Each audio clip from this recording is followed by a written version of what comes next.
ఈ అవకాశాన్ని ఇచ్చిన దేవునికి, అలాగే ఆత్మీయుని మేరక గారికి, నిరీక్షణ గారికి, అలాగే సేవకులందరికీ నా హృదయపూర్వక వందనాలు తెలియపరుస్తున్నాను. ఈ సమయంలో ఒక చిన్న మాటను మనం చదువుకుందాం. కీర్తనల గ్రంథం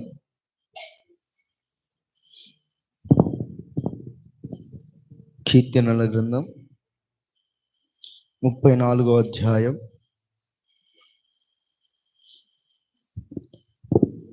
19వ వాక్యాన్ని మనం చదువుకుందాం. నీతిమంతునికి కలుగు ఆపదలు నీతిమంతునికి కలుగు ఆపదలు అనేకములు, వాటి అన్నిటిలో నుండి యెహోవా వానిని విడిపించును. ఒక్కసారి హల్లెలూయా చెబుదామా?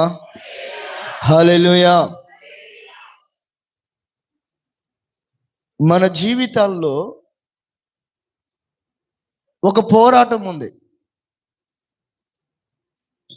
మనకి కోరుకున్నా కోరుకోకపోయినా ఏదో ఒక పోరాటం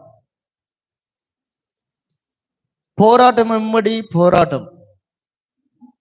ఇప్పుడు మనం చదువుకున్న వాక్య భాగంలో నీతిమంతునికి కలుగు ఆపదలు అనేకములు. ఈ లోకంలో ప్రతి వ్యక్తికి పోరాటాలు ఉంటాయి, శ్రమలు ఉంటాయి, కష్టాలు ఉంటాయి. ఆ పోరాటాల్లో, కష్టాల్లో మనం నిలిచి ఉండాలి. ఉదాహరణకి మనం చూడగలిగితే, ఒక చెట్టు భూమిలో నాటబడింది. ఆ చెట్టు బలంగా ఉండాలంటే, బలంగా లోతుకు నాటబడాలంటే, ఆ చెట్టుకి భయంకరమైన గాలులు వస్తూ ఉంటాయి. చెట్టుకి ఎంత బలంగా ఉంటుందో అంత గాలి, చెట్టు ఎంత బలహీనంగా ఉంటుందో అంత బలహీనమైన గాలి. అలాగనే దేవుని బిడ్డలు అనబడుతున్న మన అందరి జీవితాల్లో క్రైస్తవునికి కంపల్సరీ శ్రమలు ఉంటాయి, పోరాటాలు ఉంటాయి. ఆ పోరాటాలు అనేకములు. అది కుటుంబ సమస్య పోరాటం కావచ్చు, అది అనారోగ్యం పోరాటమే కావచ్చు, అది ఆర్థిక సంబంధమైన పోరాటమే కావచ్చు. అది ఏదో ఒక పోరాటం నిన్ను వెంటాడుతున్నాయేమో. అయితే ప్రభు చెప్తున్న మాట ఏంటంటే, ఆ పోరాటాలన్నిటిలో నుండి నా దేవుడు ఒక దినాన్ని మనల్ని విడిపించబోతున్నాడు. హల్లెలూయా. ఆ పోరాటాల్లో దేవుడు మనకు జయాన్ని ఇవ్వబోతున్నాడు. కొందరు జీవితాల్లో పోరాటాల్లో ముందుకు సాగలేకపోతున్నారు, ముందుకు కదలేకపోతున్నారు. అయ్యో నాకెందుకు ఈ సమస్య వచ్చింది, అయ్యో నాకెందుకు ఈ కుటుంబంలో ఈ బాధ కలిగింది అని మనం బాధపడుతూ కుంగిపోతూ నాకెందుకు వచ్చింది అనుకుంటూ ఉంటే మనం లోతుగా నిలబడలేము, లోతుగా నాటబడలేము. అందుకే ఇక్కడ రాయబడింది, నీతిమంతుని కలుగు అనేక ఆపదలు ఎన్నో, శ్రమలు ఎన్నో, కష్టాలు ఎన్నో. అయితే వాటన్నిటిలో నుండి దేవుడు మనం విడిపించి మనకు జయాన్ని ఇవ్వబోతున్నాడు. హల్లెలూయా, హల్లెలూయా. ఈ లోకం ఒక యాత్ర వంటిది మన జీవితం. మనం అద్దరికి చేరాలంటే, మన గమ్యానికి చేరాలంటే, మన ఉన్నతమైన గురి వద్దకు చేర్చబడాలంటే, మన ప్రయాణములో, మన యాత్రలో కొన్ని పోరాటాలు వస్తాయి. యేసు ప్రభు జీవించుచున్న ఈ కాలములలో ఆయన తన శిష్యులను తీసుకొని సముద్ర తీరాన ప్రయాణం చేస్తా ఉన్నాడు. ఆ మాట చదువుకుందాం ఒక్కసారి. మార్కు సువార్త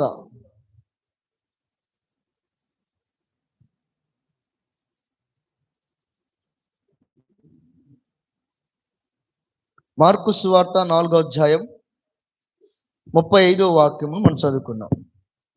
ఆ దినమే సాయంకాలం అయినప్పుడు ఆయన అద్దరికి పోదామని వారితో చెప్పగా, ఆ దినమే సాయంకాలమైనప్పుడు ఆయన అద్దరికి పోదామని వారితో చెప్పగా, వారు జనులను పంపివేసి ఆయనను ఉన్న పాటున చిన్న దోణిలో తీసుకొని పోయిరి. ఆయన వెంబడి మరికొన్ని దోణిలు వచ్చిరి. అప్పుడు పెద్ద తుఫాను రేగి ఆయన ఉన్న దోణి మీద అలలు కొట్టినందున దోణి నిండిపోయెను. ఆయన దోణి అమరమున తలగడ మీద తలవాల్చుకొని నిద్రించుచుండెను. వారు ఆయనను లేపి, బోధకుడా, మేము నశించిపోవచ్చున్నాము, నీకు చింత లేదా అని ఆయనతో అనిరి.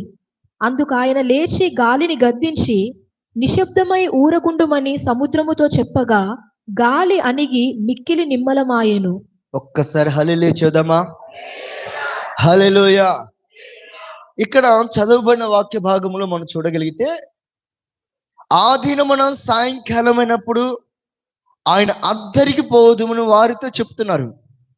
అద్దరికి అంటే ఒక ప్రాంతము నుండి మరొక ప్రాంతానికి, ఒక స్థలము నుండి మరొక స్థలానికి వెళ్ళిపోదాము అని శిష్యులతో చెప్తున్నప్పుడు, ఆ ఉన్న పాటున ఆయనతో పాటు ఓడ ఎక్కి వెళ్ళిపోతా ఉన్నారు శిష్యులు, యేసు ప్రభు. ఓడెక్కి వెళ్ళిపోతూ ఉన్న సమయంలో ఆయనతో పాటు కొన్ని ఓడలు దోణులు వెంబడించాయి, కొన్ని దోణులు ఆయన వెంబడించినట్లుగా మనం చూస్తున్నాం. అయితే ఆ ఓడలో, ఆ సముద్ర ప్రయాణంలో, లోక యాత్రలో కొన్ని దోణులు ప్రయాణం చేస్తున్నప్పుడు కొన్ని ప్రయాణాలు ఆగిపోయినాయి, కొన్ని ప్రయాణాలు అలల చేత కొట్టబడుతున్నాయి, కొన్ని ప్రయాణాలు గమ్యానికి చేర్చబడుతున్నాయి. క్రైస్తవుని యొక్క గురి, గమ్యం ఏమిటంటే ఈ లోకమును వదులుకొని గమ్యము చేరుటే, అద్దరికి వెళ్ళిపోటే, ప్రభు సిద్ధపరిచిన స్థలానికి మనం వెళ్ళాలని ఒక గురి, ఒక దర్శనం మనకు కావాలి. అలాంటి పరిస్థితుల్లో, అలాంటి ప్రయాణం చేస్తున్న సందర్భాలలో కొన్ని సంవత్సరములు, కొన్ని దినాలు ఎలా ఉంటాయండి మన చేతిలో? తుఫాను వలె గాలులు వీస్తాయి. శ్రమల వెంబడి శ్రమలు, కష్టాల వెంబడి కష్టాలు వస్తూ ఉంటాయి. కాబట్టి ఈ కష్టాలలో, శ్రమలు, యేసు ప్రభు ఉన్న ఓడలకి గాలి వీచిందంట, అలల చేత కొట్టబడినది. యేసు ప్రభు ఉన్న ఓడకే అంత శ్రమ కలిగినప్పుడు, యేసు ప్రభు ఉన్న ఓడలకే అంత కష్టము ప్రయాణం చేస్తున్నప్పుడు, కొన్ని జీవితాల్లో యేసు ప్రభు లేని ఓడలు ఉన్నాయి, ప్రయాణం చేస్తున్నారు, కానీ యాత్ర ముగించబడుతుంది మధ్యలోనే. చిన్న శ్రమ కలగాలని, చిన్న బాధ కలగాలని, చిన్న కష్టం రాగాలని, చిన్న వేదన రాగాలని ఏమైపోతున్నారు సార్? వారి సముద్రంలో వారి ఓడలు పగిలిపోయినట్లుగా, ఆగిపోయినట్లుగా మనం చూడగలుగుతాం. ప్రియమైన దేవుని బిడ్డలారా, ఎంత కష్టమైనా, ఎంత ఇబ్బంది అయినా మనము అద్దరికి చేర్చబడాలి. హల్లెలూయా, హల్లెలూయా. ఇక్కడ మనం నేర్పిస్తున్న పాఠం ఏంటంటే, ఎన్ని గాలులు వీచినా, ఎంత తుఫాను రేగి అలలు ఓడను కొట్టినా, యేసు ప్రభు ఉన్న ఓడకి అంత అలలు కొట్టుతున్నప్పుడు, కానీ అన్ని ఓడల మధ్యలో ఆగిపోయినాయి. యేసయ్య ఉన్న ఓడ మాత్రమే గమ్యము చేర్చబడింది. హల్లెలూయా.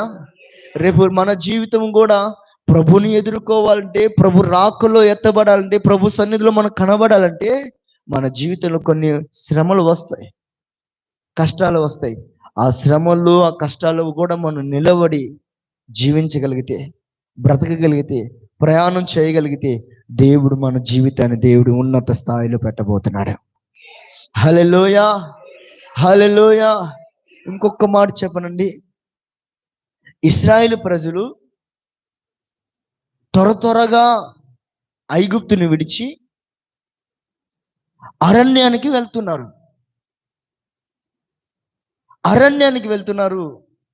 ఇక్కడ మనం ఒక్కసారి ఆలోచించి చూడగలిగితే, ఒక స్థలము నుండి మరొక స్థలానికి వెళ్తున్నారు. ఐగుప్తు నుండి కానాను దేశానికి ప్రయాణం చేస్తున్నారు. మన జీవితంలో కూడా ఈ లోకము నుండి మన పరలోకానికి ప్రయాణం చేయాలి. ఆ ప్రయాణం చేస్తున్నప్పుడు మన జీవితాల్లో ఫరో లాంటి వ్యక్తి కనబడవచ్చు, ఎర్ర సముద్రం లాంటి పరిస్థితులు మనకి ఎదురు కావచ్చు, మారా వంటి జీవితం మన జీవితంలో కనబడవచ్చు, శత్రువు వంటి అమాలేకులు మనకు ఎదురుగా తిరుగుబాటు చేయొచ్చు. అన్ని వచ్చినా ఇశ్రాయేలు ప్రజలు మాత్రం వెనుక తిరిగి చూడలేదు. దేవుడు సిద్ధపరిచిన స్థలానికి మాత్రమే దేవుడు సిద్ధపరిచాడు. హల్లెలూయా. అంటే ప్రత్యేకించబడిన వారు. ఈరోజు నేను చెప్పే ఒకే ఒక్క మాట, మనమందరము ప్రభు రాకడకు మనం సిద్ధపడాలి. హల్లెలూయా. ఆయన రాకడ కొరకు ఎదురు చూచేవారు, ఆయన రాకడ కొరకు సిద్ధపడే వారికి అనేక శ్రమలు, కష్టాలు తప్పవు. కాబట్టి అన్ని కలిగిన వాటన్నిటి నుండంట దేవుడు మనం విడిపించి గొప్ప చేయనిపోతున్నాడు. హల్లెలూయా. ఈరోజు ఒకే ఒక్క మాట చెప్తున్నానండి, మన జీవితంలో ఎన్నో పోరాటాలు కలిగిన ఆ పోరాటాల్లో మన దేవుడు మనకు తోడే ఉండి గొప్ప జయానిపోతున్నాడు. హల్లెలూయా. అందుకే ఒక రోజు ఒకసారి దావీదు తన జీవితాన్ని ఒక్కసారి మనం పరీక్షించి చూడగలిగితే అతని జీవితం ఎలా ఉందంటే, ప్రారంభంలో గొర్రెలు కాచుకునే ఉంటూ ఉండేవాడు.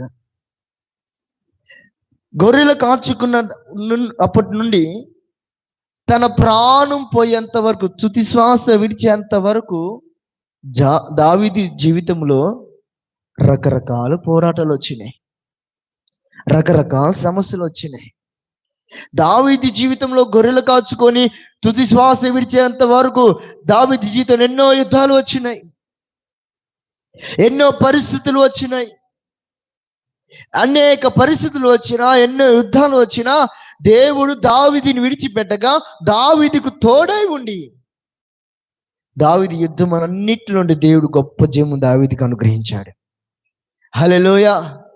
ఒక దావీదుకే దేవుడు తోడే ఉండి అంత గొప్ప జయమును కలుగు చేసినప్పుడు, ఈ దినాన మన స్థితిగతులను ఎరిగిన దేవుడు, మన పరిస్థితులను ఎరిగిన దేవుడు, మన కుటుంబ పరిస్థితులను చూస్తున్న దేవుడు దావీదుకు తోడే ఉండి జయమునిచ్చినట్లుగా ఈరోజు మనకు తోడే గొప్ప జయాన్ని ఇవ్వబోతున్నాడు.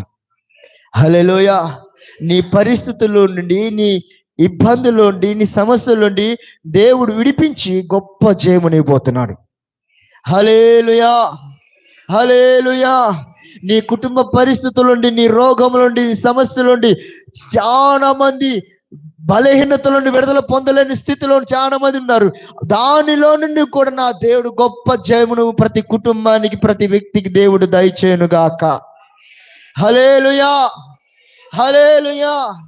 ఈరోజు ఒక మాట మనం చదువుకున్నాం. ఒక మనిషి జీవితంలో జయము పొందుకోవాలంటే, దావీదు జీవితంలో జయము చూడాలంటే దావీదు జీవితానికి రెండు కారణాలు, రెండు అనుభవాలు. ఏంటి అనుభవాలు? ఒకటి, దేవుడు దావీదుకు తోడై ఉండి దేవుడు దావీదుకు గొప్ప జయం పొంది ఉన్నాడు. హల్లెలూయా. దేవుడు దావీదుకు తోడై ఉండి ప్రతి క్షణము దావీదు జీవితంలో తోడుగా ఉన్నాడు కాబట్టి ఆయన ఎక్కడికి వెళ్ళి నా గొప్ప జయాన్ని చూడగలిగాడు.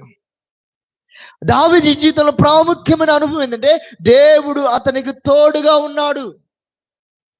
దేవుని తోడు లేక, దేవుని సన్నిధి లేక దావీదు దేవుని సన్నిధిని బయటికి రాలేడు.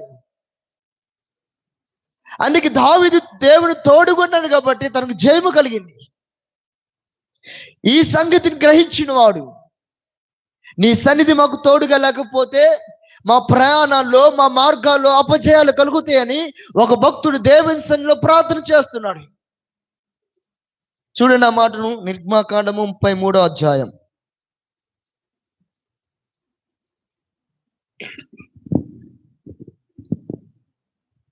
14వ అధ్యాయం. అందుకు ఆయన నా సన్నిధి నీకు తోడుగా వచ్చును. అందుకు ఆయన నా సన్నిధి నీకు తోడుగా వచ్చును. నేను నీకు విశ్రాంతి కలుగజేసేదనగా. అందుకు ఆయన నా సన్నిధి నీకు తోడుగా వచ్చును. దేవుని సన్నిధి మనకు తోడుగా రావాలి. దినాల్లో నువ్వెక్కడ ఉన్నా, ఏ స్థలానికి వెళ్ళా, నువ్వు ఏ పరిస్థితిలో ఉన్నా దేవుని సన్నిధి నీకు తోడుగా ఉండాలి. దేవుని సన్నిధి తోడుగా రాకపోతే పరిస్థితులు వేరే విధంగా ఉంటాయని తెలిసి అది గ్రహించి ఏం చేస్తున్నారో తెలుసండి మోషే, అయ్యా నీ సన్నిధి మాతో రాకపోతే మేము ఇక్కడి నుండి ఒక్కడు కూడా వెయ్యమయ్యా. ఈ దినాన మన జీవితాల్లో ఎందుకు జయమును చూడలేకపోతున్నాం? ఈ దినాన మన జీవితాల్లో ఎందుకు గొప్ప విజయాన్ని చూడలేక ఓటమి కనబడుతుందంటే కారణం దేవుని తోడు మనతో లేదు.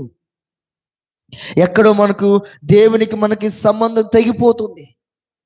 కాబట్టి సంబంధం తెగిపోకుండా ఉండాలంటే దేవునితో మనం అత్యధికమైన సహవాసం చేస్తూ దేవుని సన్నిధిని పొందుకొని మనం ఇంటి నుండి బయటికి వెళ్ళాలి, దేవుని సన్నిధిలో బయటికి వెళ్ళాలి, దేవుని సన్నిధిలో నుండి నువ్వు ఉద్యోగానికి వెళ్ళాలి. నీ కుటుంబంలో ఎవరైనా సరే దేవుని సన్నిధిని పొందుకొని తోడుగుతుగా తీసుకుని వెళ్ళాలి. ఎప్పుడైతే దావీదు కానీ మోషే కానీ దేవుని సన్నిధితో ప్రయాణం చేశారు, కానీ దేవుని సన్నిధి లేకుండా ఎప్పుడు వారు ప్రయాణం చేయలేదు. ఈరోజు మనం అందరూ నేర్చుకోవాల్సిన ఒక ప్రాముఖ్యమైన విషయం ఏంటంటే, ఈ దినాల్లో, ఈ కడవరి దినాల్లో, ఈ అంచె దినాల్లో, ఈ భయంకరమైన దినాల్లో, ఈ చెడ్డ లోకంలో, ఈ దుష్ట లోకంలో మనము నీతిమంతులుగా బ్రతకాలంటే, నీతిగా బ్రతకాలంటే, సమాజం మధ్యలో మన పరిశుద్ధతను కాపాడుకోవాలంటే మనకి ఏమి కావాలో తెలుసండి? దేవుని సన్నిధి మనకు కావాలి. హల్లెలూయా. ఆయన సన్నిధి మనతో ఉంటే కొండలు కరిగిపోతాయండి. హల్లెలూయా, హల్లెలూయా. దేవుడు ఆయన సన్నిధి మనతో ఉంటే ఎంత పెద్ద పర్వతమైనా సరే జెరుబాబులు ఎదుట చెదురు భూమిగా మార్చబడాల్సిందే. హల్లెలూయా. ఈరోజు మనం ఒకటే నేర్చుకుందాం, దేవుని సన్నిధి మనతో ఉంటే మన ఎదుట పర్వతాలు కరిగిపోతాయి, యోర్దాను నది లాంటిది పర్వతాలు చీల్చబడతాయి. అంటే దేవుని సన్నిధి దావీదుకు తోడే ఉంది కాబట్టి అతడు జయమును చూడగలిగాడు. ఇంకొక మాట చూడండి, దావీదు జయము పొందుకోవడానికి రెండో కారణం ఏంటి తెలుసండి? దావీది పక్షమున నమ్మకమైన సైన్యం ఉంది. దావీదు జయము పొందుకోవడానికి రెండో అనుభవం ఏం తెలుసండి? ఒకటి, దేవుడు దావీదుకు తోడే ఉండి జయాన్ని ఇచ్చాడు. రెండోది, దావీదు అంత జయమును పొందుకోవడానికి, అంత విజయ పతాకాన్ని ఎగరవేయడానికి కారణం తెలుసా? దావీదు వెనక ఎవరున్నారు తెలుసండి? ఒక సైన్యం ఉంది. ఇప్పుడు దావీదు ముందేమో దేవుడున్నాడు, దావీదు వెనకాల ఎవరున్నారు తెలుసండి? ఇప్పుడు సైన్యం ఉంది. ఆ సైన్యం ఎలాంటిది తెలుసండి? నమ్మకమైన సైన్యం. ఆ నమ్మకమైన సైన్యం ఉండటం వలన దావీదు గొప్ప జయమును చూడగలిగాడు. హల్లెలూయా. ఆ సైన్యం ఎవరో కాదండి, పరిశుద్ధుల యొక్క సహవాసం. అపోస్తుల బోధ, అపోస్తుల సహవాసం. అంటే పరిశుద్ధుల సహవాసం ఎవరికైతే తోడుగా ఉంటుందో వారి జీవితాలు గొప్ప జయాన్ని చూడబోతున్నారు. హల్లెలూయా. ఎందుకంటే దేవుడు ముందుకు వెళ్తున్న మార్గాలు సిద్ధపరుస్తున్నప్పుడు మనకు అనేక పోరాటాలు ఉంటున్న సమయంలో సహవాసం ఏం చేస్తున్నా? భయపడకు, ధైర్యం తెచ్చుకో, ముందు అడిగేయి అని ప్రతిరోజు వెన్నుతట్టు తట్టి తట్టి తట్టి తట్టి ముందుకు నడిపించే సమూహమే నమ్మకమైన సైన్యం. హల్లెలూయా, హల్లెలూయా. అందుకే దావీదు అంతగా నమ్మకమైన సైన్యాన్ని చూస్తున్నాడు. ఆ నమ్మకమైన సైన్యం ఉండటం వల్లనే శత్రు మీద యుద్ధము చేసి జయం పొందగలిగాడు. అలాంటి సైన్యం కలిగిన ఎవరైనా ఉన్నారంటే అది నమ్మకమైన సైన్యం. ఈ రోజుల్లో కూడా దేవుడు కోరుకుంటుంది ఏంటంటే, సంఘానికి జయజీతం కావాలంటే, సంఘము జయప్రదకమైన మార్గములు నడిపించబడాలంటే సంఘములో నమ్మకమైన సైన్యం కలిగిన బిడ్డలకు లేవాలి. హల్లెలూయా, హల్లెలూయా. అందుకే దైవ సన్నిధిలో నమ్మకమైన వారు కావాలి. దావీదు ఒకసారి ఆయన సన్నిధిలో వెతుకుతూ ఉన్నాడు తన రాజ్యంలో. ఏమైనా వెతుకుతా? ఎవరైనా నా వద్ద నమ్మకస్తులు ఉన్నారా, ఎవరైనా నా వద్ద నమ్మకస్తులు ఉన్నారా అని తన రాజ్యమును వెతుకుతున్నారంట. చూడండి ఆ మాట, కీర్తన 101 కీర్తన 101 కీర్తన 6వ వాక్యం. నా యొద్ద నివసించున్నట్లు దేశములో నమ్మకస్తులైన వారిని నేను కనిపెట్టుచున్నాను. దేశములో నమ్మకస్తులైన వారిని నేను కనిపెట్టుచున్నాను. ప్రియమైన దేవుని బిడ్డలారా, ఈరోజు నీకు జయము కావాలంటే, నీకు ఆరోగ్యం కావాలంటే, నీ కుటుంబంలో సమాధానం కావాలంటే, నీ కుటుంబంలో ఆశీర్వాదం కావాలంటే, నీ పక్షమున నిలబడి పోరాడి యుద్ధము చేసేవాడు, ప్రార్థన చేసేవాడు, నమ్మకమైన సైన్యము కావాలి. కన్నీరు కార్చే ఒక నమ్మకమైన సైన్యం, రోదన చేసే ఒక నమ్మకమైన సైన్యం, మన కొరకు మన సమస్యల నిమిత్తము ప్రభు సన్నిధిలో విలాపించేవారు ఒక నమ్మకమైన సైన్యము మనకు కావాలి.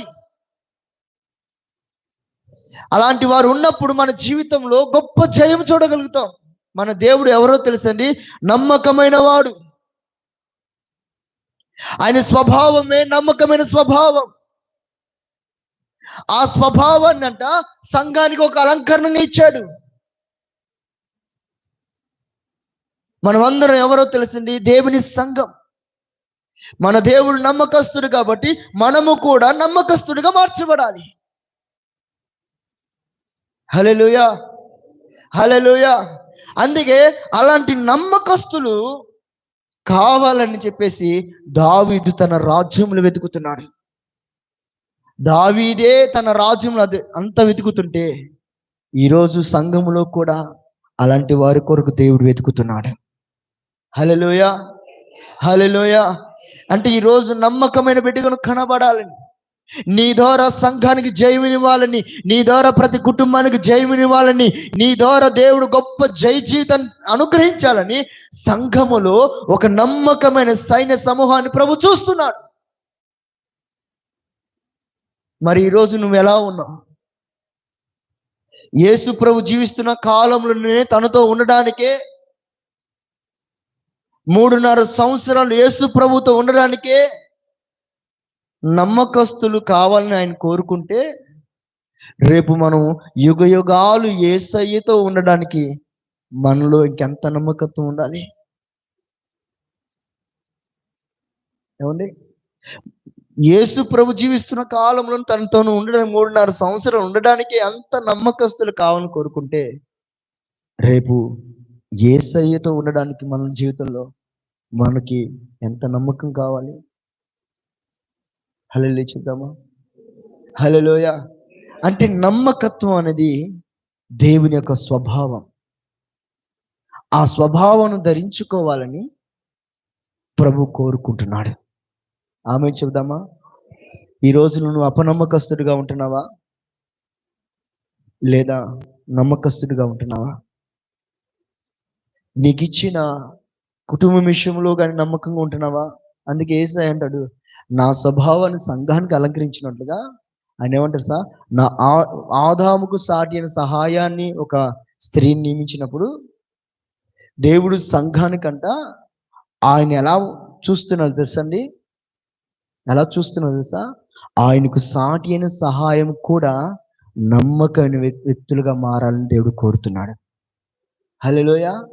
ఈ లోకములోనే అంత సహాయం కలిగిన వారు ఉంటే సంఘంలో కూడా సాటి అయిన సహాయం కలిగిన నమ్మకస్తులు ఉంటారు.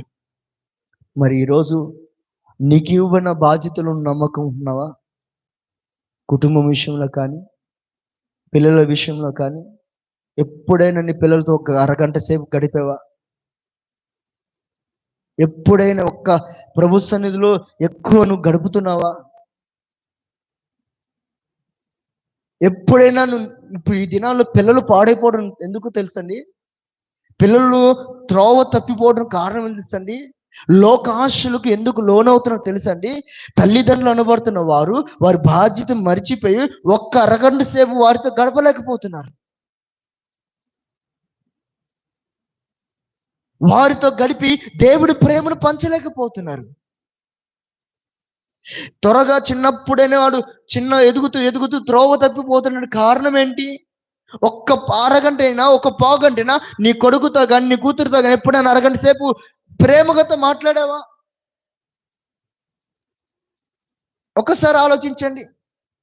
నీకు ఇవ్వన కుటుంబ విషయంలో అయితే ఎంత బాధ్యత కలిగి ఉన్నావు? ఎందుకు కుటుంబంలో శాపం వస్తుంది? ఎందుకు కుటుంబంలో దరిద్రత వస్తుంది? ఈ దినాన ప్రభు సన్నిధిలో ఒక సేవకుడిగా తెలియపరుస్తున్నావు, నీ కుటుంబం విషయంలో నువ్వు ఎంత నమ్మకంగా ఉన్నావు?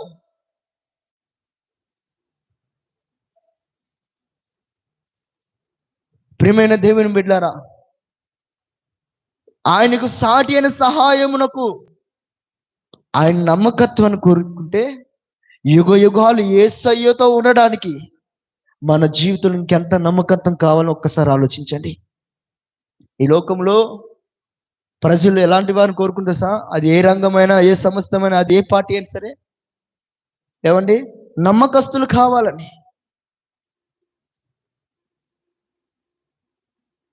నమ్మకమైన వారు కావాలని ఏ రంగమైన కోరుకున్నది, ఏ సంస్థ అయినా కోరుకున్నది, ఏ పార్టీ అయినా కోరుకున్నది. అందుకే ఈ దినాలు నువ్వు నమ్మకంగా ఉంటున్నావా? ఒక్కసారి ఆలోచించండి. ఒక్కసారి హల్లెలూయా చెప్దామా? హల్లెలూయా. అందుకే ప్రభు మాట్లాడుతున్న మాట, ఈ దినాల్లో నువ్వు దేవుని దృష్టిలో నమ్మకమస్తుడిగా నువ్వు కనబడాలని దేవుడు కోరుతున్నాడు. హల్లెలూయా. ఎందుకయ్యా నమ్మకస్తులు కావాలి, వారి ద్వారా ఏం చేస్తావయ్యా అని ప్రభువుని మనం అడిగితే ఆయన చెప్పే మాట తెలుసా? ఈ లోకములో కొన్ని దురాత్మ సమూహాలు భయంకరమైన తిరుగుతున్నాయి, దుష్ట శక్తులు తిరుగుతున్నాయి. వాటిని జయించాలి, వాటి మీద వాటి మీద పోరాడి మనం జయించాలి. వాటి మీద జయం పొందడానికి ఈ లోకం చాలా కుటుంబాలు కొన్ని దురాత్మల చేత నింపబడ్డాయి. త్రాగుడు వ్యసనం అదొక దురాత్మ. ఏమండి, దేవుని మందిరానికి వస్తారా? నన్ను ఆశీర్వదించు ప్రభు అని ప్రార్థన చేసుకుంటారా? ఓకే, మంచిది, బాగానే ఉంది. నువ్వు మందిరం దాటిన తర్వాత 1 గంటకి ఆ షాపు దగ్గర కనబడతారు. ఆ షాపు దగ్గర కనబడి ఒక బాటిల్, ఒక ప్యాకెట్ తీసుకొని చింపుకున్న తినేస్తారు. దేవుని మందిరంకి వచ్చినప్పుడు స్తుతి స్తోత్రం ఆశీర్వదించు ప్రభు అంటావు. ఇక్కడ బయటికి వెళ్ళిన తర్వాత ఆ వ్యసనపు కలిగించే ఆ దురాత్మ మనిషిని ఆవరించి శాపములు తీసుకువెళ్తుంది. కుటుంబము ఆశీర్వదింపబడకుండగా, కుటుంబము సమాధానం ఉండకుండగా, కుటుంబము నెమ్మదిగా ఉండకుండగా కొన్ని దురాత్మలు కుటుంబాన్ని ఆవరిస్తున్నాయి. ప్రియమైన దేవుని బిడ్డలారా, ఎందుకు ప్రభు నీకు నమ్మకస్తులు కావాలంటే ప్రభు చెప్పే మాట తెలుసండి. చూడండి ఆ మాటను ప్రకటన గ్రంథంలో, వీరు గొర్రెపిల్లతో యుద్ధము చేతురు గాని గొర్రెపిల్ల ప్రభువులకు ప్రభువును రాజులకు రాజునై ఉన్నందునను తనతో కూడా ఉండిన వారు పిలువబడిన వారై ఏర్పరచబడిన వారై నమ్మకమైన వారై ఉన్నందునను ఆయన ఆ రాజులను జయించును. ఆయన రాజులను జయించును. ఆయన మనకు మన పక్షము నిలబడి జయం పొందాలంటే మనం నమ్మకస్తులుగా ఉన్న, పిలువబడిన వారం, మనం ఏర్పరచబడిన వారం, నమ్మకమైన వారమై ఉన్నాం. కాబట్టి ఆయన ఏం చేస్తానంట, ఈ లోకంలో తిరుగులాడుతున్న ప్రతి దురాత్మని, దుష్ట శక్తులను ఆయన ఏం చేస్తాడంట, జయించి దేవుని రాజ్యము ప్రతి ప్రాంతంలో స్థాపించాలని దేవుని ప్రణాళిక అయి ఉంది. హల్లెలూయా. దేవుని రాజ్యము ప్రతి కుటుంబంలో స్థాపించబడాలి, ప్రతి ప్రాంతంలో స్థాపించబడాలని దేవుడు కొందరి నమ్మకస్తులను ఎన్నుకున్నాడు. అందుకే ఒక మాట చూడండి, ఇర్మియా గ్రంథం 5వ అధ్యాయం. ఇర్మియా గ్రంథం 5వ అధ్యాయం మొదటి వాక్యం చదువుకుంటూ వస్తున్నాం. యెరూషలేము వీధులలో అటు ఇటు పరిగెత్తు చూచి తెలుసుకొనుడి. యెరూషలేము వీధిలో అటు ఇటు పరుగెత్తుచు చూచి తెలుసుకొనుడి. దాని రాజవీధులలో విచారణ చేయుడి. దాని రాజవీధిలో విచారణ చేయండి. న్యాయము జరిగించుచు నమ్మకంగా యత్నించుచున్న ఒకడు మీకు కనబడిన ఎడల నేను దాన్ని క్షమించుదును. నేను దాన్ని క్షమిస్తాను. ఏమండి, దేన్ని క్షమిస్తాడంట? యెరూషలేము ప్రాంతాన్ని, దేవుని ప్రజలను. అయితే ఆ ప్రాంతంలో, ఆ దేశంలో, ఆ రాజ్యంలో ఏం కనబడుతుందంట? రాజవీధిలో పరిగెత్తి తెలుసుకొనుడి. ఆ రాజవీధిలో ఏం కనబడుతుందంటే భయంకరమైన అన్యాయం, అక్రమం కనబడుతుంది. దేవుడు కోరుకున్న పట్టణం, దేవుడు ఏర్పాటు చేసుకొని నివాసం చేయాలని కోరుకున్న పట్టణములో కొన్ని అక్రమాలు కనబడుతున్నాయి. ఆ అతిక్రమం చేత, అక్రమం చేత ఆ పట్టణంలో దేవుడు నివాసం చేయలేకపోతున్నాడు. ప్రభా, ఆ పట్టణాన్ని క్షమించు ప్రభా అని మనం ప్రార్థన చేస్తుంటే ఆ పట్టణం గురించి ఎవరైనా విచారణ చేసేవారు ఉన్నారా? ఆ కుటుంబం గురించి విచారణ చేసేవారు ఉన్నారా? ఆ ప్రజల గురించి విచారణ చేసేవారు ఎవరైనా ఉన్నారా? ఎవరైనా ఒక్కరు ఉంటే చూపించండి అని ఒక్కడు విచారణ చేసేవాడు లేడంట. స్వార్థపరులు ఎక్కువైపోయారు. స్వార్థపరులు ఎక్కువైపోయి, అక్రమం ఎక్కువైపోయి, అన్యాయం ఎక్కువైపోయి ఆ దేశము, ఆ రాజ్యము అవినీతితో నింపబడి ఉన్నది. అందుకే దేవుని సన్నిధి అక్కడ నిలిచి ఉండలేకపోతుంది. దేవుని ప్రసన్నత ఇంట్లోకి రాలేకపోతుంది. దేవుని వాక్కు వారు వినలేకపోతున్న కారణం ఏంటి? ఆ దేశంలో, ఆ ప్రాంతంలో, ఆ కుటుంబంలో అక్రమం నిండి ఉంది. వారంతా దాని గురించి విచారణ చేయలేకపోతున్నారు, యాతన చేయలేకపోతున్నారు. ప్రియమైన దేవుని బిడ్డారా, ఒక్కడు యాతించి నమ్మకంగా యాతించడానికి ప్రయత్నం చేస్తుంటే చాలంట ఆ దేవుని సన్నిధిలో దేవుడు ఆ దేశాన్ని, ఆ కుటుంబాన్ని దేవుడు క్షమించి ఆశీర్వదించాలని దేవుడు ఆశపడుతున్నాడు. హల్లెలూయా, హల్లెలూయా. ఈరోజు ప్రియమైన దేవుని బిడ్డారా, మన జీవితంలో ఎందుకు ఆశీర్వాదానికి దూరం అయిపోతున్నంటే మన జీవితంలో ఎక్కడో ఏదో అక్రమం దాగి ఉంది. ఆ అక్రమం ఉండటం వల్ల దేవుని స్వభావం అనబడుతున్న నమ్మకత్వాన్ని మనం ధరించలేకపోతున్నాం. నమ్మకత్వ స్వభావాన్ని ఎందుకు ధరించలేకపోతున్నాం? నమ్మకస్తు లోపల ఎందుకు లోపిస్తున్నారు?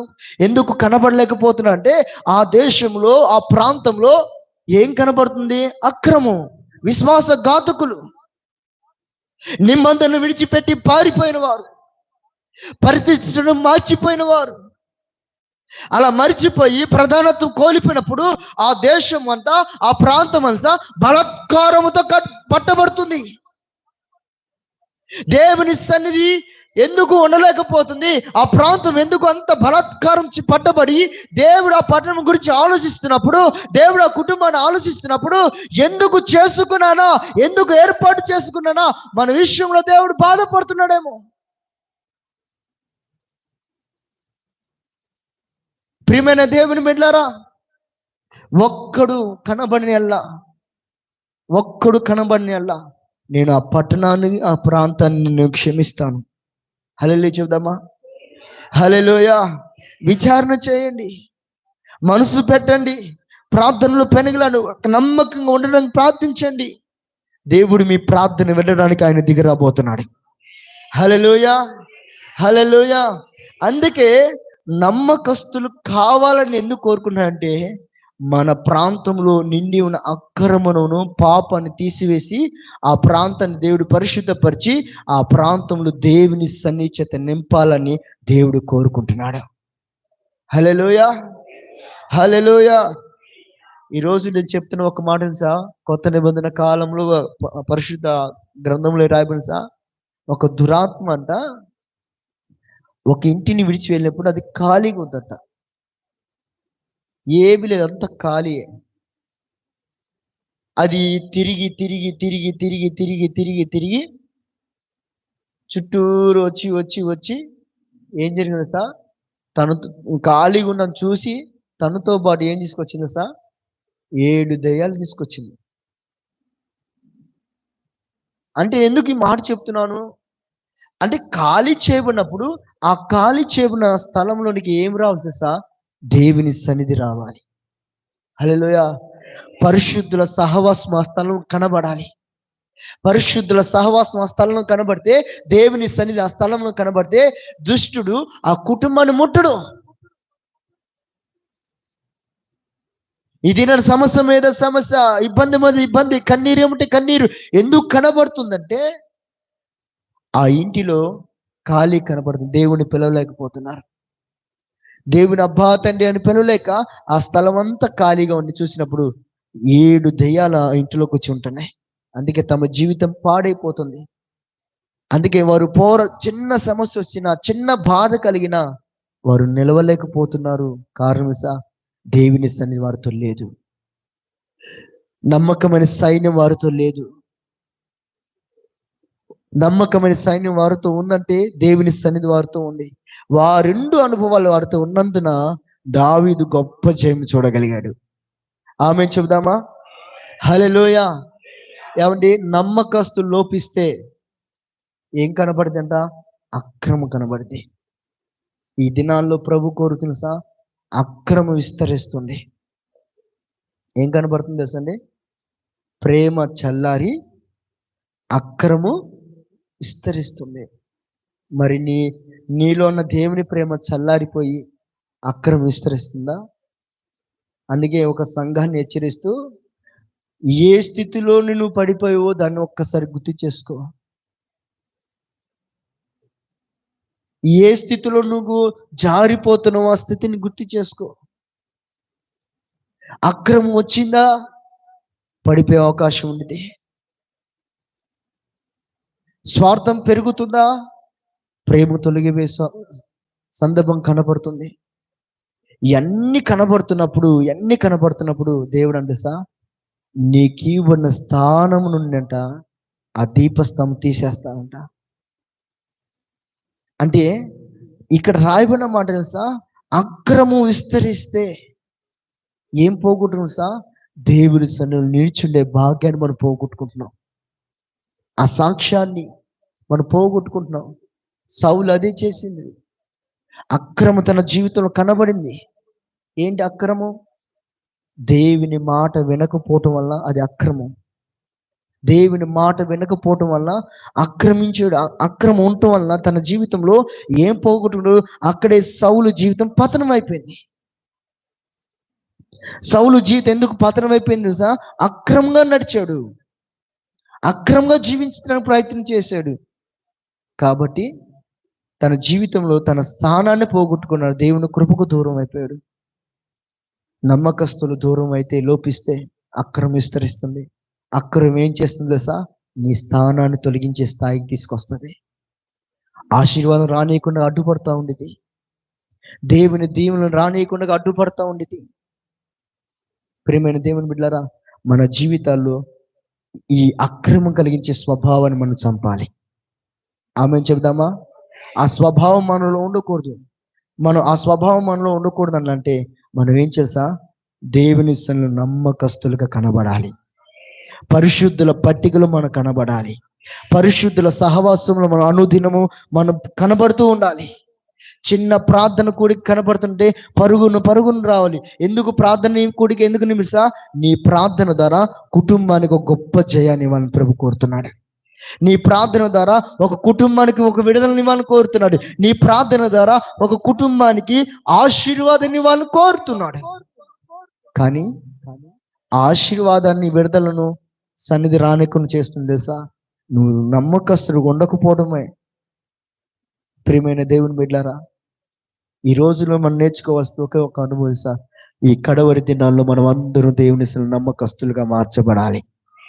హల్లెలూయా, హల్లెలూయా. దావీదు దగ్గర అంట జయము పొందుకోవడానికి రెండో అనుభవం ఏంటంటే, తన దగ్గర ఎవరున్నారు తెలుసండి? నమ్మకమైన సైన్యం ఉంది. ఆ సైన్యం ఉండటం వల్లనే దేవుడు దావీదు గొప్ప జయము చూడగలిగాడు. హల్లెలూయా. దావీదు రాజ్యం స్థిరపడాలన్నా,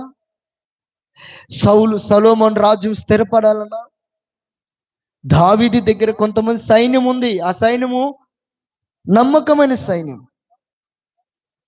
దావీదు హృదయంలో ఒక ఆలోచన వచ్చిందా? ఒక మనసు బయటకు వచ్చిందా? ఆ మనసు నెరవేర్చడానికి దావీదు హృదయంలో ఆ మాటను నెరవేర్చడానికి ఏం చేస్తున్నారు సార్? ఆచి చూచి తప్పకుండా దాన్ని నెరవేర్చడానికి ఏం చేస్తున్నారు అండి? తమ ప్రాణాలను తెగించినా సరే దావీదు మనసులో ఉన్న ఉద్దేశం నెరవేర్చడానికి వారు ముందుకు వస్తారు. హల్లెలూయా. ఈరోజు మన యేసయ్య హృదయములో ఉన్న ఉద్దేశాన్ని నెరవేర్చడానికి, ఆయన ప్రణాళికను మన జీవితంలో నెరవేర్చడానికి ఈరోజు ప్రభు కోరు తెలుసా, నమ్మకస్తులు కావాలి. ఏమంటే దావీదు దగ్గర కొంతమంది ఉన్నారు. ఆ కొంతమంది ఉన్న వారి పేరులో ఒక ఆయన పేరు బెనాయా. ఏమండి, బెనాయా. దావీదు సైన్యంలో నమ్మకస్తులు ఉన్నారు. నమ్మకస్తులో ఒక వ్యక్తి పేరు బెనాయా. బెనాయా అనే మాటకి కట్టుట, కూల్చేవాడు కాదు, కట్టుట. బెనాయా అనగా కట్టుట. ఇతడు దావీదు దగ్గర చాలా నమ్మకమైన వ్యక్తి. మరి దేవుని సన్నిధిలో దేవుడు నేను నమ్మకస్తుడిగా ఎంచుతున్నప్పుడు నువ్వు ఎలాంటి వాడి వ్యక్తి కనబడాలి? ఏమండి, ఎలాంటి వాడి వ్యక్తి కనబడాలి? కట్టేవాడుగా కనబడాలి. అంటే బెనాయా అనే పేరు కాదు, కట్టుట. దేవుడు ఆ బెనాయా దావీదు దగ్గర ఉన్నప్పుడు, అంత నమ్మకస్తున్నప్పుడు ఆ కట్టే అనుభవం స్వభావం కలిగి దావీదు హృదయంలో ప్రతి ఆలోచన నెరవేరుస్తున్నాడు. అని కడుతున్నాడు, నెరవేరుస్తున్నాడు. అది కూల్చేవాడు కాదు, చెదరగొట్టేవాడు కాదు. ఈ స్వభావం చాలాగా ఉండేది. కూలుస్తూ ఉంటారు చాలా మంది. ఏమండి, కూల్చే వాళ్ళు ఎక్కువ. కుటుంబాలను కూల్చే వాళ్ళు ఉన్నారు, సహవాసం చెదరగొట్టే వాళ్ళు ఉన్నారు. ఇది డేంజర్, చాలా డేంజర్. మీ ఆత్మీయ జీవితానికి, మీ కుటుంబ సమస్యలు ముడిపడి ఉంది ఇది. ఏమండి, ఎవరైనా చిన్న సమస్య వస్తే వాళ్ళు ఏం చేస్తారా, ఆ సమస్య వాళ్ళిద్దరి మధ్యలో చూసుకోకుండా ఎక్కడ తీసుకొస్తారా, పంచాయతీ మధ్యకి తీసుకొస్తారు. కొంతమంది పెద్ద మంది వచ్చి వాళ్ళు ఏం చేస్తారు, మీ సమస్య ఉందని చెప్పేసి వాళ్ళు ఏం చేస్తారు, విడదీస్తారు, కూల్చేస్తారని చాలా మంది కూల్చేస్తున్నారండి. వ్యక్తిగత జీవితం కూలుస్తున్నారు, ఎదగనివ్వట్లేదు, కట్టబట్టలేదు. చాలా మంది వ్యక్తి జీవితంలో స్థిరంగా ఉండలేకపోతున్న కారణం కొంతమంది జీవితంలో కట్టుకున్న వాళ్ళ మనసు లేదు కాక కూల్చని చూస్తున్నారు. మరి ఆ స్వభావం ఉంటే నువ్వు నమ్మకస్తుడు కాదు. దేవుని ఉద్దేశం నీ జీవితంలో నెరవేర్చబడదు. నువ్వు దేవుని సంకల్పన కట్టే వ్యక్తివైతే నీ జీవితాన్ని కట్టుకొని ఇతరుల జీవితాన్ని కట్టగలుగుతావు. నీ ప్రార్థన జీవితం కట్టుకోగలిగితే ఇతరుల ప్రార్థన జీవితం కట్టుకోగలుగుతావు. ఏమండి, వాళ్ళ లోపాన్ని చూసి పలానా వ్యక్తి ఇలాంటి వాడు అలాంటి వాడు అని చెప్తూ ఉంటాం. కానీ ఎప్పుడైనా మన జీవితంలో ఈ నలుసుంది, ఈ దూలం ఉందని ఎప్పుడు మన జీవితంలో ఎప్పుడైనా చూసామా? దేవుడు కోరుకునే నమ్మకస్తులు. ఆ నమ్మకస్తులు ఎలా ఉంటాయంటే కట్టేవారుగా ఉంటారు. స్తోత్రం చేద్దామా? హల్లెలూయా. దేవుని రాజ్యాన్ని కట్టేవారుగా ఉంటారు, కుటుంబాన్ని కట్టేవారు ఉంటారు, వ్యక్తిగత జీవితము కట్టుకునేవారుగా ఉంటారు. అందుకే నమ్మకస్తులు ఎలా ఉంటారు దావీదుతో ఉండడానికి తీర్మానం చేసుకుంటారు. దావీదుతో ఉండడానికి తీర్మానం కలిగి ఉంటారు. అందుకే ఆ నమ్మకస్తులకి దావీదు ఏం చేస్తా, ఒక బాధ్యత అప్పగిస్తాడు. ఏదైనా ఒక బాధ్యత అప్పగిస్తాడు. ఆ నమ్మకస్తులు అది ఎంత భారమైన మోస్తారండి. ఏమండి, 100 కేజీలు మోయాలంటే 100 కేజీలు మోస్తారు, 50 కేజీలు మోయాలంటే 50 కేజీలు మోస్తారు. అందుకే నమ్మకస్తులకున్న మనసు తెలుసా, ఎంత భారం అప్పగించినా, బాధ్యత అప్పగించినా వాళ్ళు మోస్తారు. చిన్న పనిని అప్పగించినా వాళ్ళు మోస్తారు. నేను చెయ్యను అనరు, నేను తొడవను అన్నారు, నేను రాను అన్నారు. ఎంత కష్టమైనా ఎంత బాధ అయినా భరిస్తూ మోస్తూ ఉంటూ ఉంటారు నమ్మకస్తులు. అంటే ఆ నమ్మకస్తులు ఈరోజు చాలా మంది కొదువైపోయారండి. ఏమండి, చాలా మంది కొదువైపోయారు. తీర్మానం చేసుకున్నాడండి దావీదుతో ఉండడానికి. దావీదుతో ఉండడానికి తీర్మానం ఎంత కష్టమైనా ఎంత బాధ అయినా, ఎంత కష్టాలు వచ్చినా, ఎంత నష్టం వచ్చినా దావీదుతోనే ఉండడానికి తీర్మానం చేసుకున్నాడు. దావీదు ముసలితనంలో ఉన్నప్పుడు, వృద్ధాప్యంలోకి వచ్చినప్పుడు, ఆ సందర్భంలో దావీదు పక్షాన ఎవరు లేరు, కొంతమంది ఉన్నారు. దావీదు దగ్గర ఉన్న వాళ్ళందరూ ఏం చేశారు, ఏం కలిగి ఉన్నారు అండి? అదోనియా అనే వ్యక్తి దగ్గరికి వెళ్ళిపోయారు. అదోనియా దగ్గరికి వెళ్ళే రాజ్యం మారింది, పార్టీని మార్చేస్తారు. మరి దావీదు ఇంతకాలం రాజుగా ఉన్నాడు కదా, ఇంతగా మన కొరకు భరించాడు కదా, ఇంతగా మన కొరకు మోసాడు కదా, ఇంతగా మనల్ని పరిపాలన చేశాడు కదా అని దావీదుని గురించి ఆలోచించేవారు లేక చాలా మంది ఏం చేస్తున్నా, పార్టీ మార్చేస్తున్నారు, పేపర్ తిప్పినట్టుగా పార్టీలు మార్చేస్తున్నారండి. ఈ బెనయ ఏం చేస్తారు సరే, ఎంత కష్టం వచ్చినా, ఎంత బాధ కలిగినా తీర్మానిస్తా దావీదుతోనే ఉండాలి, కానీ అతని పార్టీ మారలేదు, రాజ్యం మారలేదు. కొంత పొగడగాలని మనం ఏం చేస్తాం, ఆ స్థలాన్ని విడిచి ఇంకో స్థలానికి వెళ్ళిపోతాం. ఆ వ్యక్తి ఎవరో తెలియదు, అన్నా మంచోడు అన్న అంటాం. పార్టీని మార్చేస్తున్నారు అండి. బెనాయి మాత్రం దావీదుని మాత్రం ఎంత మాత్రం విడిచిపెట్టలేదండి. ఇంకొక మాట చెప్పనండి, దావీదు దగ్గర అన్న బెనాయ ఒకరోజు దావీదు అబ్షాలోము ఎదుటి నుండి పారిపోతున్నప్పుడు, రాజ్యాన్ని విడిచి వెళ్ళిపోతున్నప్పుడు బెనాయ దావీదుతోనే ఉన్నాడు. ఎంత కష్టం వచ్చినా, ఎంత నష్టం కలిగినా, దావీదు దగ్గర రాజ్యం లేకపోయినా బెనాయ దావీదుతోనే ఉన్నాడు. అబ్షాలోముతో చేతులు కలపల ఏమండి, అబ్షాలోముతో చేతులు కలపల, అదోనియాతో చేతులు కలపల. దావీదుతో రాజ్యం లేకపోయినా దావీదుతోనే ఎంత కష్టమైనా, ఎంత బాధ అయినా భరించడానికి, అనుభవించడానికి సిద్ధపడ్డాడు. అలాంటి వారు తీర్మానం చేసుకుని దావీదుతోనే ఉంటారు. ఎంత దూరం నుండి వస్తున్నా కూడా, నీకు నియమించిన సంఘానికి నువ్వు వస్తున్నప్పుడు, నీకు ఎంత దూరమైనా సరే, ఎంత కష్టమైనా సరే, నేను నా దేవుని సన్నిధిలో కనబడాలని ఒక తీవ్రత మనలోకి రావాలి. ఒక్కసారి హల్లెలూయా చెప్దామా? హల్లెలూయా. ఏమండి, ఒకే ఒక్క మాట చెప్పి ముగించేస్తున్నానండి.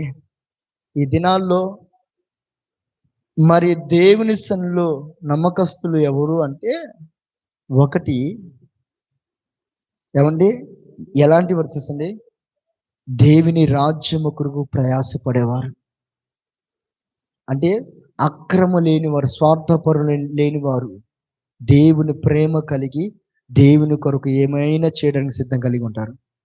రెండో అనుభవం తెలుసండి, నమ్మకస్తులు ఎలా కట్టేవారు. మూడో అనుభవం తెలుసండి, నమ్మకస్తులు దావీదుతోనే తీర్మానం చేసుకుంటారు. తీర్మానం చేసుకున్న వారు ప్రయాసపడతారండి, చేతులు కలపరు. అలాంటి వారికి దావీదు కొంత బాధ్యత అప్పగించాడు. దావీదు రాజ్యమును స్థాపించబడాలంటే, సొలొమోను రాజ్యం స్థాపించబడాలంటే 6 విధమైన శత్రువులను చంపాలి బెనాయ. 6 విధమైన శత్రువులను చంపగలిగిన స్థితిలోకి రావాలి. అంత నమ్మకత్వం కలిగిన వారికి ఆ బాధ్యత అప్పగిస్తాడు. ఏంటి 6 విధమైన స్వభావాలు? శత్రువు ఏమిటో తెలుసండి, తిరుగుబాటు. బెనాయ దావీదుతో ఉన్నప్పుడు దావీదు బెనాయికి అప్పగించిన అనుభవం తెలుసా, అదోనిని చంపాలి. అదోని అంటే ఆ మాటకు అర్థం తిరుగుబాటు, దైవ చిత్తానికి వ్యతిరేకంగా తిరుగులాడేవాడు. వారి పట్ల దేవుని రాజ్యం స్థాపించబడదు, వారు ఎక్కడికి వెళ్ళినా దైవ సన్నిధి రాదు. అందుకే తిరుగుబాటు చేసే వారి జీవితంలో ఉన్నంత కాలము మనం దేవుని రాజ్యం స్థాపించలేం, దేవుని కొరకు మనం ప్రయాసపడలేం. అంటే ఆ స్వభావం చంపాలి. బెనాయతో దావీదు చెప్పినప్పుడు బెనాయ దానికి ఒప్పుకున్నాడు. తిరుగుబాటు స్వభావం, దాన్ని చంపాలి.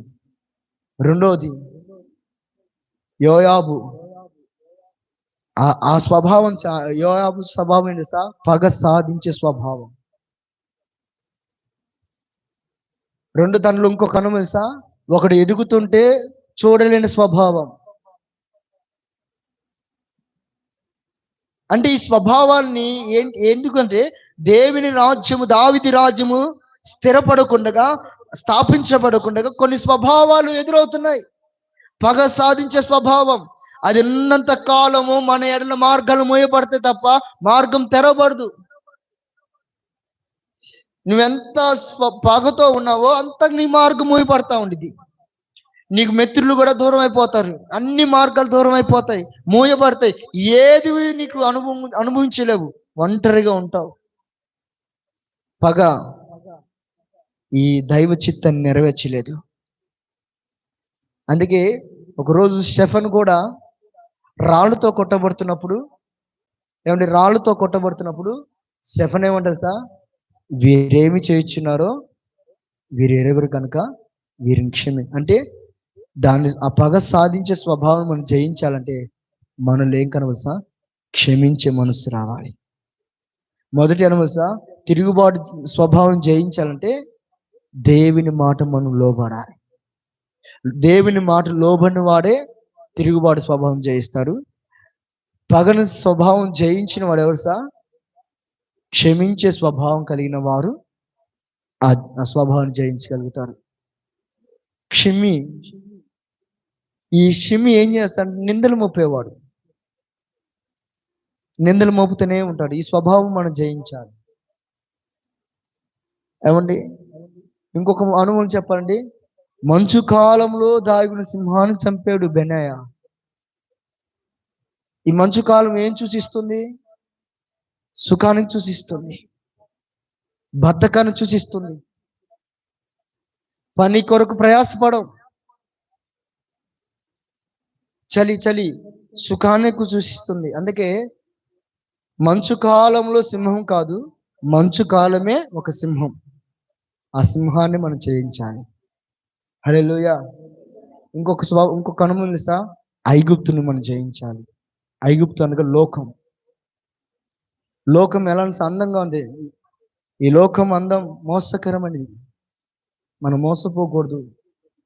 కాబట్టి వాటిని మనం జయించాలి. అంటే ఈ అనుభవం ఈ బాధ్యత ఎవరికి అప్పగిస్తారంటే నమ్మకస్తులకి అప్పగించినప్పుడు వారు ఏం చేస్తారు సార్? దావీదు రాజ్యాన్ని స్థిరపరచడానికి, అది నిలిచి ఉండడానికి ఈ శత్రువులు మనం జయించాలి. హల్లెలూయా, హల్లెలూయా. దావీదు జీవితంలో జయమును చూడాలంటే ఒకటి, దేవుని తోడే ఉండాలి. రెండోది, దావీదు వెనకాల ఒక పరిశుద్ధుల సహవాసం తోడుగా ఉండాలి, ఒక సైన్యం తోడుగా. ఈ సైన్యం ఎలాంటి వస్తుంది? నమ్మకస్తులు. ఈ నమ్మకస్తులకి దేవుడు ఒక బాధ్యతను అప్పగిస్తాడు. ఏంటి తెలుసా? దేవుని రాజ్యము ఈ నమ్మకస్తుల ద్వారా స్థాపించడానికి దేవుడు వారికి ఒక అధికారాన్ని ఇచ్చి ఉన్నాడు. హల్లెలూయా. అందుకని ఈ జయ జీవితం పొందుకోవాలంటే, మనం గమ్యము చేరాలంటే మన జీవితంలో గొప్ప జయాన్ని చూడాలి. జయం చూడాలంటే మనం ఆయన వద్దను మనం కృప పొందుకోవాలి. దేవుడి మాటలు మన జీవితాలు ఆశీర్వాదకరంగా మార్చును గాక. మోకరిస్తామా? చిన్న ప్రార్థన చేసుకుందాం.